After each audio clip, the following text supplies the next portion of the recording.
Hello, you're watching Global Insight, where we speak to experts from around the world on issues making headlines. I'm Ors Young. In a time of tension in world politics and economic uncertainty, traditionally transatlantic countries have turned towards this part of the world. The Indo-Pacific has been conceptualized by a growing number of governments, including the US, Japan, the UK and the EU, as well as Canada, as a key arena to secure their national interest and competitiveness going forward. As countries with their Indo-Pacific strategies turn, tilt and pivot towards this region, South Korea itself is becoming a pivotal state in stabilizing the dynamics of competition and cooperation, declaring its own signature plan for the region. Further details are being worked on, but we're hoping to get a preview of this today from one of the architects of South Korea's own Indo-Pacific.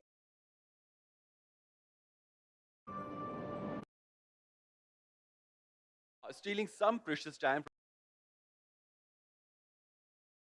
ですが、この打ち上げはもう成功と見ていいんです。 Mr. Ambassador, thank you very much for talking to Newsnight. It's been some months since you spoke to our viewers.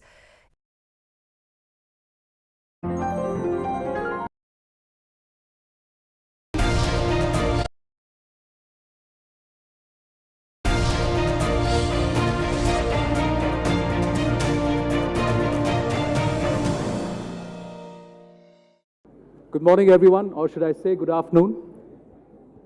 This selfie is a practice of mine with all the panelists whenever I'm doing a panel discussion. And I prefer to do it before the chat, because you never know after the discussion whether or not they would want to stand with me in a picture. So I have the honor of introducing and also speaking to gentlemen who have very, very different, varied political backgrounds, and their journeys to where they are today is so different. And when you talk about reimagining the future, as far as the HT leadership is concerned, and bringing people from diverse backgrounds and bringing them together, this is the best example. Tall leaders who've achieved a lot and rich in political experience, they are going to hold stage after I make a quick intro of the gentleman here today. A prince, a king, a soldier, and a chief minister. That's the gentleman I'm talking about right in the middle there, Captain Amrinder Singh. His school friends with Rajiv Gandhi, senior most in the panel today, political experience-wise, we're not going by age at all. Introduced to the Congress by Rajiv Gandhi, was elected to the Lok Sabha in 1980. Post-Operation Blue Star, interestingly, he left the Congress, joined the Shiromani Akali Dal, won an election with them, broke away from Shiromani Akali Dal and formed Shiromani Akali Dal Panthik, and then came back into the Congress fold in 98. So he's seen all the political dynamics of Punjab, and if there's one person who knows Punjab, India, politics, in and out, that's that gentleman there. Big round of applause for Captain Amrinder Singh, please.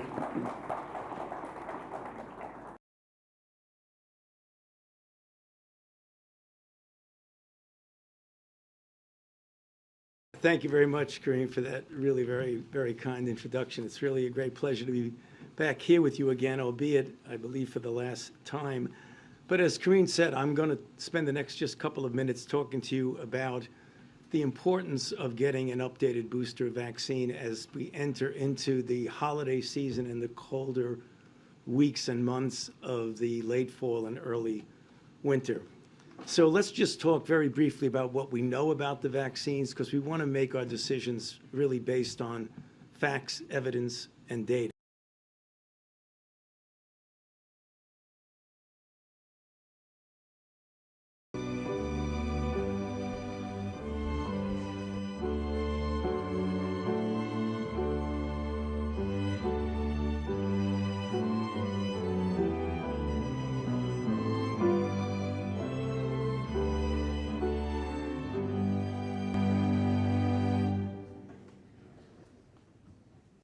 It is only by working together across our countries and our generations that we will tackle some of the greatest challenges of our times. For instance, our collaboration in science and innovation is literally vital in order to protect our people's health by preparing for future pandemics.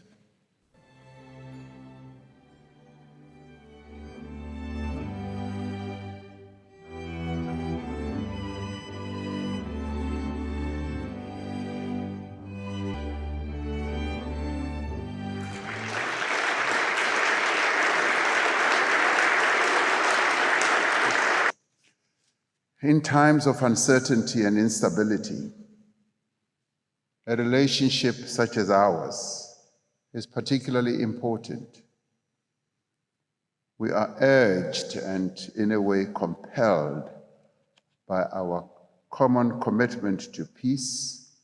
stability, democracy, and shared prosperity to work together to overcome the difficulties of the present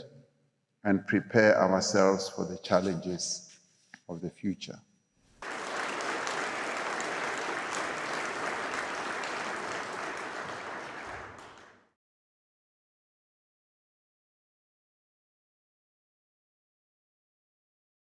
Now they can apply different kind of devices in their home to kind of alert the local authorities if these old people might have some problems. Very nice. Actually, some of the old houses around are being transformed into kind of like Airbnb, so people can actually come to this village. And here, ooh, this is what I was talking about.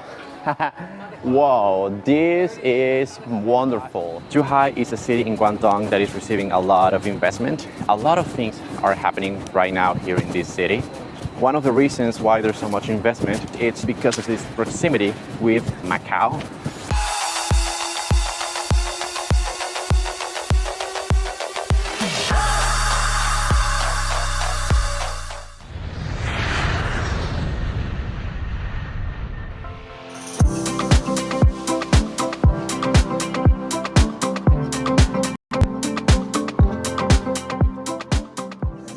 Community is a very important word here in China, and everywhere you go you will find these kind of community centers where they provide different kind of solutions for the needs of the local people. In every city, no matter big or small, you will find these kind of places. This is a special one because it's located in kind of an ancient hall with very typical beautiful Chinese architecture, but they still provide from healthcare, culture, tourism, even legal advice. They have advisors here to provide for people who might have some inquiries and questions. This is a place where they will come to solve these kind of issues that they may have.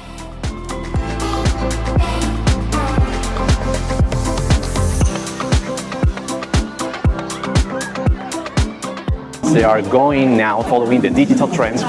because they're developing different kind of apps for the community, even for visitors. Using AI, using digital technologies, they are trying to improve and stimulate the tourism in the area. Simply use an app, you use AI, scan some places, and you will have access to the information of the place. Maybe some cultural or historical facts you will display in the app, and people can have it in the palm of his hand using their phone.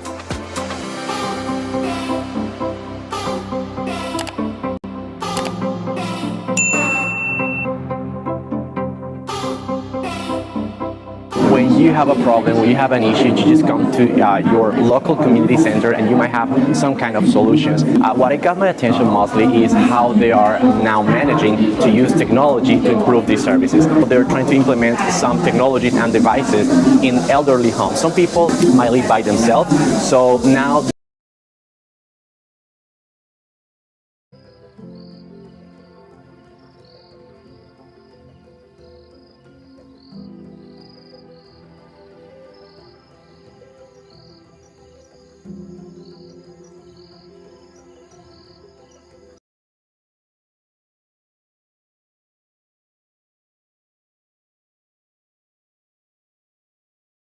썼습니다.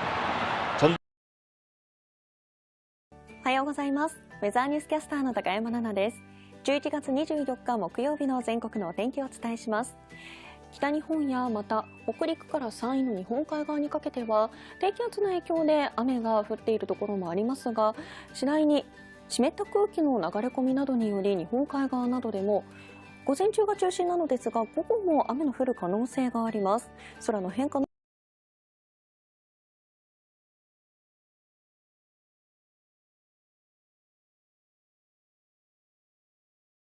Kate Middleton is looking regal in an iconic tiara at her first state banquet as Princess of Wales.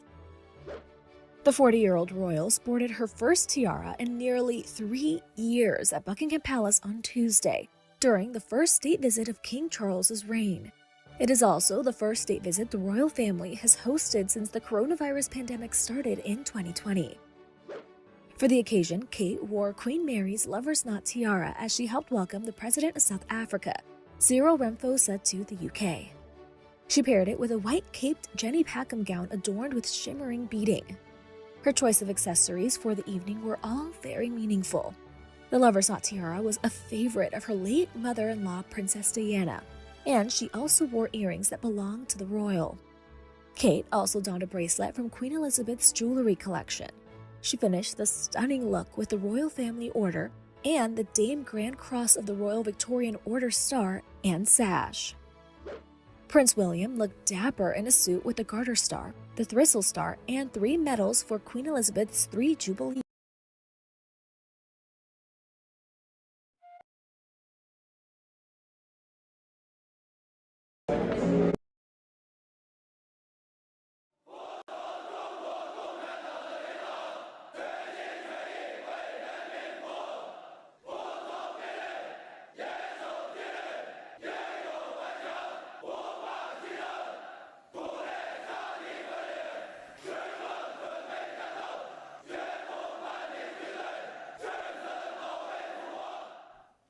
我命令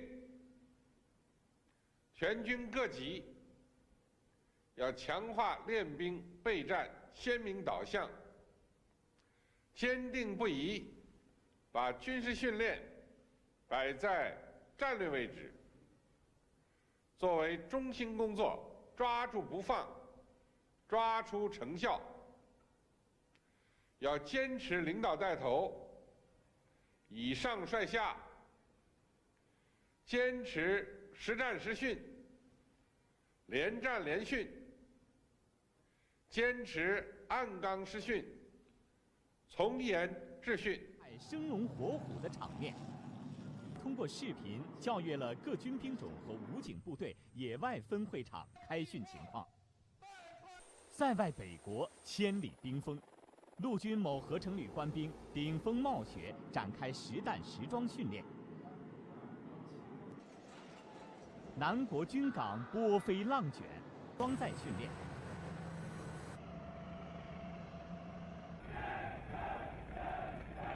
冀中平原。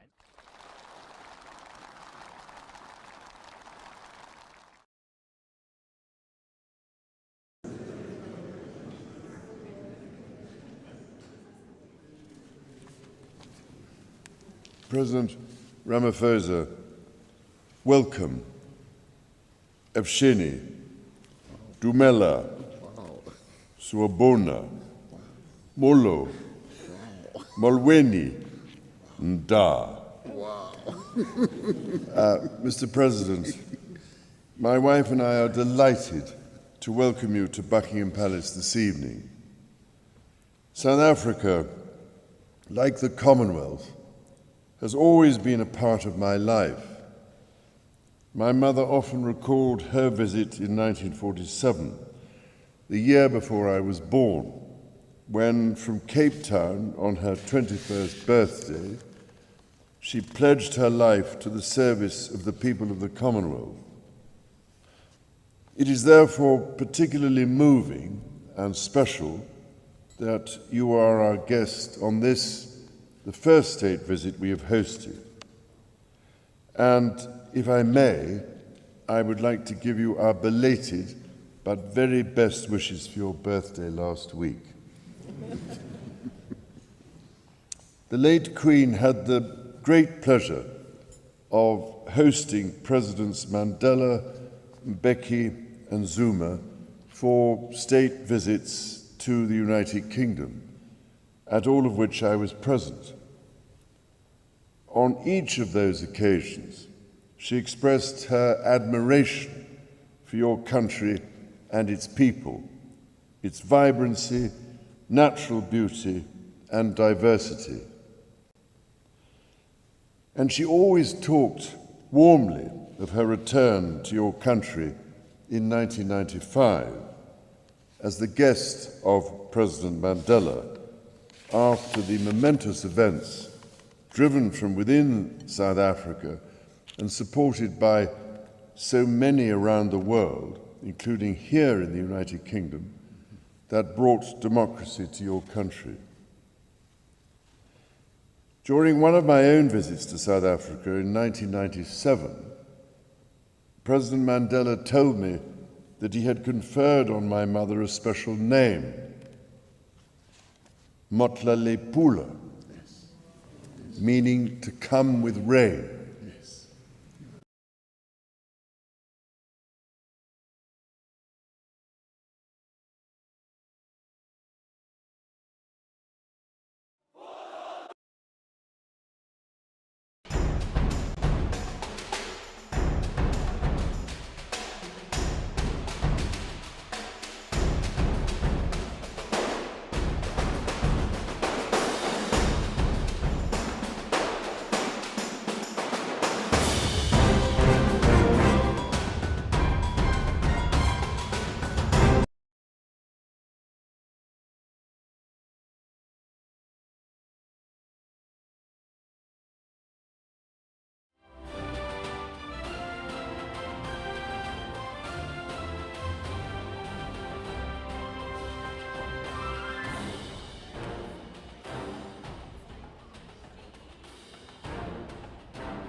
Excellencies, ladies and gentlemen,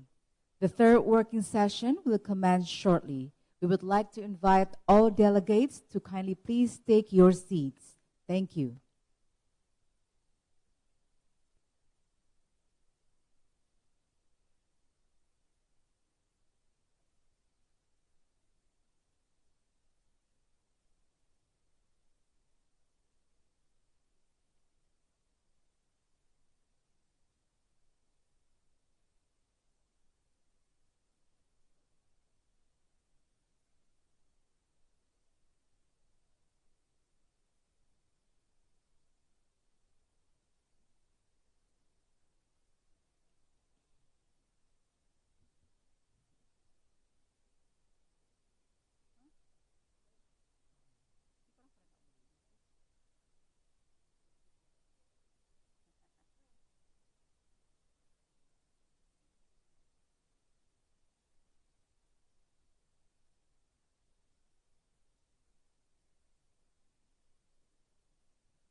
Yang mulia, saya nyatakan pertemuan kita dibuka kembali.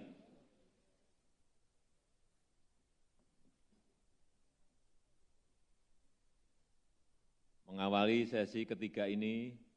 izinkan saya mengulangi pesan yang saya sampaikan dalam pembukaan KTT kemarin. Stop the war. I repeat, stop the war.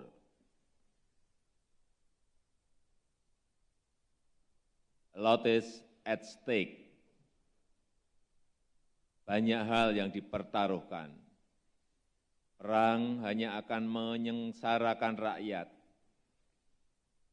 Pemulihan ekonomi dunia tidak akan terjadi jika situasi tidak membaik. Sebagai pemimpin, kita semua memiliki tanggung jawab untuk memastikan situasi global yang kondusif bagi masa depan dunia. Yang mulia, ekonomi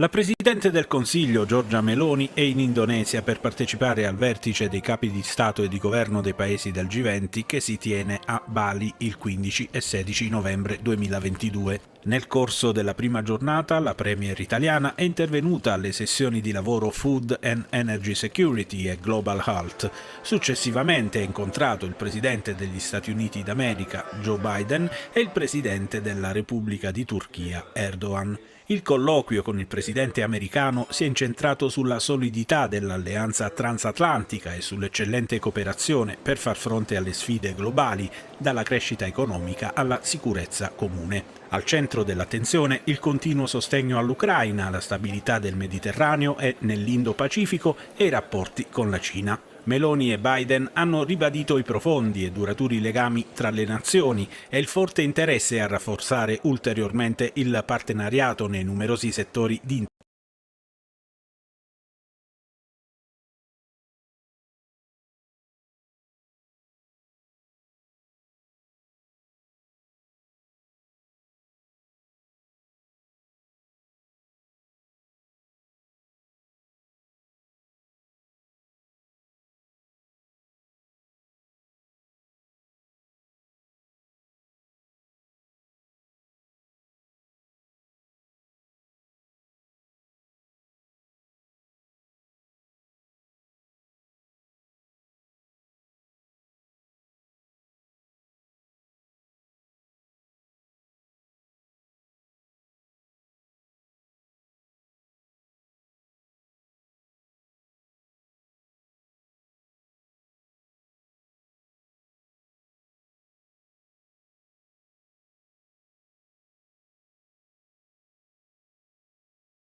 numerosi settori di interesse reciproco.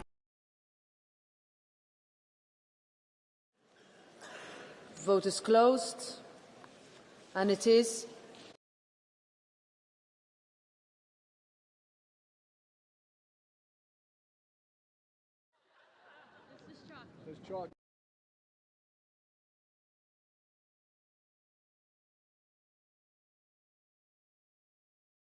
who quickly responded to help those in need. The first officer arrived on scene within 3 minutes after being dispatched, and the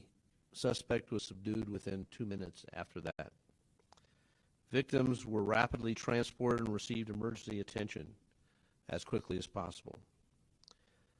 We are a strong community that has shown resilience in the face of hate and violence in the past, and we will do so again. As a community, we will provide for the victims and witnesses of this horrific event, and law enforcement will pursue this case with the zealousness that it deserves. We will continue to share more information with the community as it becomes available. But please be patient. This is a horrible crime, and we have a suspect in custody. We must do this right and ensure justice is served for the victims of this tragedy. The Governor of Colorado, Jared Polis, has been in communication with me. We talked early this morning. Because he is in COVID quarantine, he is not able to be here personally at this press conference, but he sends his heartfelt condolences to the victims of this tragedy. I've also been in communication with Senator Michael Bennet, Senator John Hickenlooper. I'm also pleased that Councilwoman Nancy Hingham has joined us this morning. This is a community tragedy, and our community will respond appropriately. It's my pleasure now to introduce Michael Allen, the District Attorney of the 4th Judicial District. Michael. Thank you, Mayor. Good morning. My name is Michael Allen. I'm the District Attorney for the 4th Judicial District. This is a tragic day for our community, and we stand in solidarity with the victims and their family members as we make sense out of a senseless crime. Every person, regardless of who they are, have the right to be secure from fear and physical harm. And actions taken to strike fear in specific communities will not be tolerated in our community. This is particularly true for communities that have been maligned, harassed, and targeted by persons or groups to intimidate and cause harm to members of those communities. I commend the men and women of the Colorado Springs Police Department, Colorado Springs Fire Department, and AMR for their prompt response to this senseless act of violence, an act that has taken 5 lives and injured at least 18 others. This act does appear to have been carried out by one person, and I can tell you it does not define this community. The one person in custody currently is Anderson Lee Aldrich, 22-year-old male. If additional suspects are identified and arrested, we will share that information with the public at the appropriate time. This will be a coordinated effort with representatives from federal, state, and local law enforcement agencies. There's a lot of work to be done to ensure this investigation is thorough and the eventual prosecution effort is both fair and firm. We will work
Now, the G20 summit on the Indonesian island of Bali has ended with a joint declaration condemning the war in Ukraine, even though Russia itself is a G20 member. The summit's closing statement said leaders denounce the war despite some divisions among the group. Western leaders also met on the sidelines of the G20 to discuss the missile explosion on the Polish border. German Chancellor Olaf Scholz called for a thorough investigation and warned against drawing hasty conclusions. The Indonesian President, Joko Widodo, who played host to the G20, called the incident in Poland regrettable. DW's Brussels bureau chief Alexandra von Namen is in Bali, and she told us more about the outcome of the summit. Well, we know that during this closed-door meeting, U.S. President Biden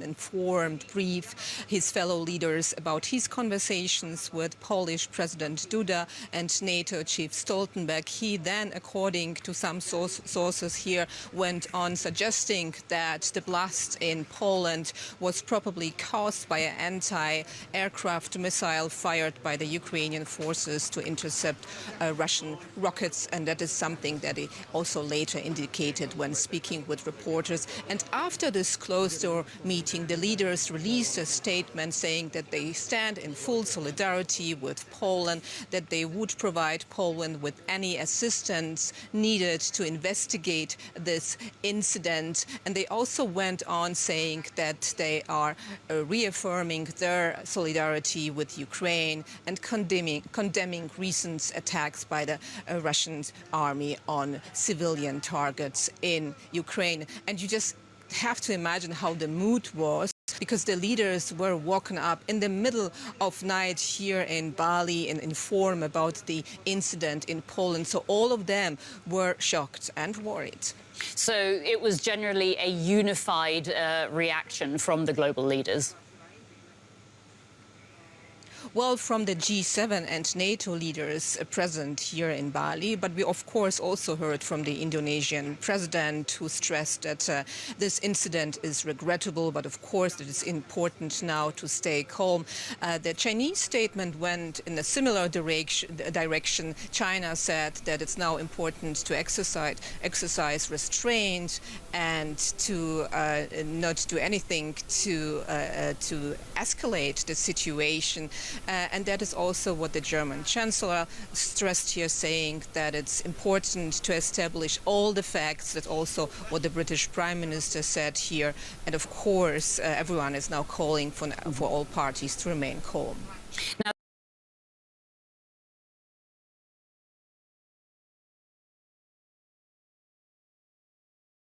承認が前提のような進め方で審議会を軽視しているという委員会の批判も出てますけれども、厚労省はこれ疑問を持たせることになったことについてもいかが考えていますか。佐原健康局長。はい、ご指摘のように承認の前に都道府県に対しましては説明会を実施しておりますけれども、これはあくまで承認をした場合の対応ということで、一定の過程を置いた上で説明をさせていただいたものでございます。川田雄平君。この承認前に買うことを決めているね、この時点でおかしいと思いますし、やっぱり本当にこういった今の政府のやり方、薬事行政として、この承認する、機関として、本当に問題ですよ。本当に日本でこの承認した薬っていうのが、本当に世界で使われなくなってしまうかもしれません。本当にそれぐらいこの承認制度についての危機があるということを、やっぱり認識して、やっぱりお使われた方がいいと思います。次に質問します。で、この次の質問は、このワクチン接種歴についてですね、ハーシスでこの4回目までしか入力できない仕様となっていると。で、これすでに5回目接種が行われていますけれども、この都道府県などに対した事務連絡において、この5回目接種が行われているけれども、この接種回数を不明とするように求めているということなんですが、これ一体どういうことでしょうか。佐原健康局長。はい、お答えいたします。ハーシスにおける、発生届の入力画面におきまして、ワクチン接種歴として今、入力していただいておりますのは、まずこれまでのワクチンの接種回数、それから直近のワクチンの接種年月日、その際のワクチンの種別を入力することとされております。このうちワクチンの接種回数については、0回から4回、不明の入力項目となっております。5回目以降の入力を可能とする改修を急ぎたいと考えておりますけれども、改修までに一定の時間を要することから、11月18日の事務連絡におきまして、改修までの間の取り扱いとして、まず5回接種した方については、ワクチン接種回数の入力欄を不明とした上で、5回目の接種日や接種ワクチンの情報を入力するとともに、医師の任意記載欄にワクチン5回と入力することをお示しをしたものでございます。今後、これはハーシスの改修を行いまして、発生届の対象となる方のワクチン接種力の正確な把握を続けてまいりたいと考えております。川田龍平君。もともと5回目以降打つ計画になかったと、本当にこの内閣の信頼もそうですけれども、厚労省の信頼、本当に失墜していると思います。で厚生労働省の新型コロナワクチン Q&A では、強制は、接種は強制ではなく、最終的にあくまでもご本人が納得した上で接種をご判断いただくことになりますと、明確にこの新型コロナワクチンの接種は強制でないことを明らかにしています。で我が国における新型コロナウイルス感染の流行初期には、感染者の方に対する差別や医療機関の関係者、エッセンシャルワーカーの方々に対する差別や偏見が大きな問題となりました。それが今では新型コロナワクチンの接種の有無をめぐって差別や偏見、ハラスメントを生んでいます。でワクチンを接種していないならば仕事を辞めてもらう、未接種を理由にこれまでの業務から強引な配置転換を行うといった重大な差別、ハラスメントは今なお大変大きな問題です。で私たちがこの令和2年の臨時会において成立した予防接種法等の改正案の採決にあたり、衆参両院の厚生労働委員会で政府においては、ワクチンの接種をしていない者に対する差別、いじめ、職場や学校などにおける不利益取り扱いなどは決して許されるものではないことを広報等により周知徹底するなど、必要な対応を行うことという内容を含んだ付帯決議を全会一致で行いました。でこのような差別は絶対に許されないという、私たちの国会議員の強い意志は十分にその後の政策に生かされているんでしょうか。そこで伺います。政府としてはこれまでワクチン接種に関連する差別や偏見を生まないためにどのような取り組みを行ってきたのでしょうか。またそれは十分な内容であり、効果を上げているとお考えなのでしょうか。また、新たな差別偏見などを生まないためにも、さらなる広報等による周知徹底が必要ではないかと考えますが、厚生労働大臣の見解を伺います。加藤厚労大臣。今、委員からご指摘ありましたように、新型コロナワクチンの接種については、その有効性、安全性に関する情報を分かりやすく発信した上で、その情報を踏まえて、そうした情報を踏まえて、国民の皆さんがみずからの判断で接種していただくものであります。ワクチンの接種を受けていないことを理由とした解雇等の不利益取り扱いはあってはならないと考えております。こうした職場や周りの方などへの接種の強制、接種を受けていないことを理由とした差別的な取り扱いが行われることがないよう、厚労省のホームページ、Q&A、リーフレット等、さまざまな媒体を通じて周知を図ってきているところであります。また、ワクチン接種を原因とした職場における不利益取り扱いに関する労働相談窓口を設置をしており、人権相談に関する窓口のご案内もさせていただいております。厚労省として引き続き、接種の有無による不利益取り扱いが生じないよう、必要な周知をしっかり図っていきたいと考えております。川田龍平君。はい、これ観光庁にも今日来ていただいてますけれども、旅行支援におけるこのワクチンを接種したかしてないかによって差別的な取り扱いがあることについて、これについてどういうふうに考えていますか。観光庁中村観光地域振興部長。お答え申し上げます。新型コロナウイルス感染症対策の基本的対処方針におきましては、旅行等の活動に際し、ワクチン接種歴や陰性の検査結果を確認する民間事業者等の取り組みを推奨することとされております。これを受けまして、全国旅行支援におきましても、この基本的対処方針を踏まえて、ワクチン接種者に限らず、接種していない方であっても、陰性の検査結果により、全国旅行支援をご利用いただけることとしております。観光庁といたしましては、国民の皆様には、引き続き基本的な感染対策を徹底していただきながら、ワクチン接種の有無にかかわらず、全国旅行支援をご利用いただきたいと考えております。川田龍平君。このワクチン接種の有無をもってですね、やっぱりこういった割引が受けられる、受けられないといったところも窓口で起きているということも聞いております。で、先ほど申し上げましたとおり、ワクチン接種は強制できるものではなく、あくまでも個々人の判断に委ねられています。それでも、自らの勤務先からですね、このワクチン接種を受けないならばやめてもらうとか、今の仕事から別の仕事に移ってもらう、待機を命じられるといった差別的な取り扱いが行われている可能性があれば、ワクチン接種に疑問を感じていても、自らの生活のために、家族の生活のためにワクチンを接種せざるを得ないという状況も生じています。で、こうした職場でのワクチン接種を受けないことによる差別的な取り扱い、嫌がらせ、ハラスメントについて、この各都道府県の労働局においても相談窓口を設けて、相談などの対応を行っているものと承知していますが、これまでワクチン接種に関わる差別的取り扱いなどに関連した都道府県労働局への相談件数、厚生労働省把握していますでしょうか。そのうち実際に不利益取り扱いを行っている企業に対して、指導などを行った事例、どのくらいなのかを説明ください。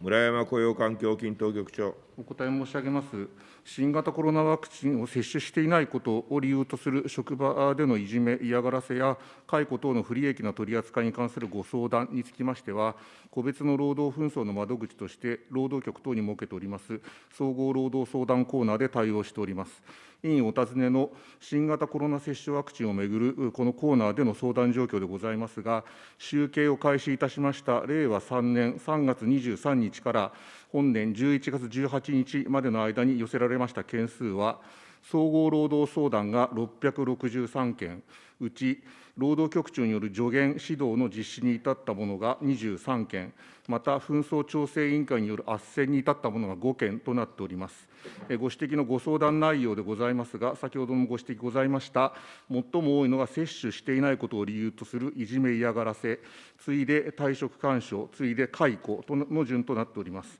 ワクチンを接種していないことを理由とする労働相談の件数は、令和3年の8月から9月をピークとして、足元では相当減少している状況にはございますが、今後とも大臣からございましたように、分かりやすい Q&A の周知広報等により、紛争の未然防止に努めますとともに、個々のご相談に丁寧かつ的確に対応してまいりたい、このように考えております。以上です。川田隆平君。ワクチン後遺症の対応について伺います。で、ワクチン後遺症に苦しまれている方が身近な医療機関に、本当に専門的な医療機関につなげることができるのかということです。そこで先日の参考人質疑においても、長尾参考人から、ワクチン後遺症に苦しまれている方の事例についてのご紹介がありました。また、コロナ後遺症の受け皿はあっても、ワクチン後遺症の受け皿がなく、さまざまな医療機関を受診せざるを得ない、難民化しているというの指摘もありました。接種後に体調を崩し、これまで通りの生活ができなくなってしまった。そしてこの状況はいつまで続くのか。元の状態も戻れるのか不安で仕方がない方々が、せっかく医療機関を受診しても、特段数値に異常はないからこれ以上は見られない、精神的な問題ではないかなと言われてしまっては、さらに不安、そして絶望感を募らせてしまいます。自殺を起とした方もいらっしゃいました。その境地は察すにあまりあるものです。こうしたワクチン後遺症に苦しまれる方々を、これまでワクチン接種を強力に推進してきた国としてもしっかりと救う必要があります。そこで政府においては、相談体制や専門的な医療機関を紹介できる体制を整備するだけでなく、ワクチン後遺症に苦しまれている方、お一人お一人が必要な治療など、受けられる体制を構築することが必要になるのではないでしょうか。ワクチン後遺症に対する医療を提供できる機関にしっかりとつなぐための体制を整備することについて、厚生労働大臣の決意を伺います。加藤厚労大臣。新型コロナワクチン接種後の声援する状況、いわゆる症状、いわゆる後遺症について、ワクチンとの因果関係の有無にかかわらず、このような症状に悩まされている方に寄り添い、対応していくことが重要であります。国としても都道府県に対して、相談窓口の設置や診療体制の確保などを要請し、希望する方が地域において必要な医療機関を受診できるよう、引き続き取り組んでいきたいと考えております。また、新型コロナワクチンの接種後に遷延する症状に関し、実態の把握や病態の解明、治療法に関する知見の収集に関する研究、これについても着実に進めていく考えであります。こうした研究の成果を踏まえ、国民の皆さんに対し、さまざまな媒体を通じて分かりやすく丁寧に情報を発信するとともに、先ほど申し上げたより一層の体制の整備に取り組んでいきたいと考えております。川田隆平君。はい、時間ですので終わりますが、本当に今後もですね、文科省の方にも今日来ていただきました、ワクチン接種に関連した死亡率に関する国による全数調査など、しっかりと国としてですね、引き続きしっかり行っていただきたいと申し上げて、その質問を終わります。ありがとうございました。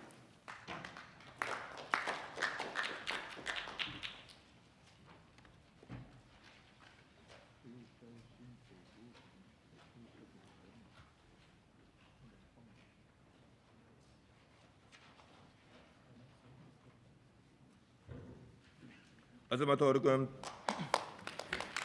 日本維新会の東徹です。まず最初にですね、インフルエンザと新型コロナの同時流行のことについて、質問させていただきます。昨日のですね、感染者数が13万3361人でした。東京が1万2850人、そして北海道が相変わらず多くてですね、1万943人、そして長野県が過去最多で4328人というような状況になっております。新型コロナの第8波に入ったんではないかというふうな専門家もおられます。で、一方ではですね、インフルエンザも流行してきておって、八王子市の小学校ではですね、学年閉鎖が行われたというようなところもあります。そういった中で、全国知事会の方でも、大阪の吉村知事もそうなんですが、インフルエンザ検査キットもですね、薬局で買えるようにすべきだというような発言をしてきました。で、これ、私は通告したのは先週の18日でしたから、だったんですけれども、22日にはですね、コロナのインフル検査キットもですね、薬局等で買えるようにできるというような報道がありますが、改めてですね、インフルエンザの検査キットを薬局で買えるようになるのかどうか、お伺いをさせていただきます。加藤厚労大臣。今言われたように、感染状況、また季節性インフルエンザの動向をしっかり注視しながら、同時流行の可能性も念頭に置きながら対応していく必要があると考えております。で、今お話があった新型コロナとインフルエンザの同時検査キットの OCT 化については、さまざまな意見がございます。また、供給量そのものは非常に制約されているということはありますが、その中であっても OTC 化を図っていく必要があるんではないかという意見もいただきました。また、この国会において、同時検査キットの OTC 化について、関係者の意見を丁寧に伺いながら検討する必要があるということは、何回か申し上げてきたところであります。そうした中で、先日のアドバイザリーボードにおいて、同時検査キットの OTC 化について説明を行い、専門家の皆さんからもご意見を伺ったところでございます。これを踏まえて、薬事食品衛生審議会を来週に開催し、同時検査キット OTC 化に向けた具体的な議論を行っていただきたいと考えております。東徹君。いつ頃からですね、この OTC 化がされるのか、薬局で買えるようになるのか、お伺いしたいと思います。加藤厚労大臣。まさに来週の薬事食品衛生審議会、この議論を待たないとですね、そこから先申し上げるのはいかがなものかというふうに思うところでありますけれども、そうした方向が出ればですね、早速にそうしたことがやれるような体制は構築していきたいと思っていますが、ただ、冒頭申し上げたように、供給量が非常に制約されているんで、その中でどういうやり方があるのか、こうしたことも合わせて考えていかなきゃならないと思っております。東徹君。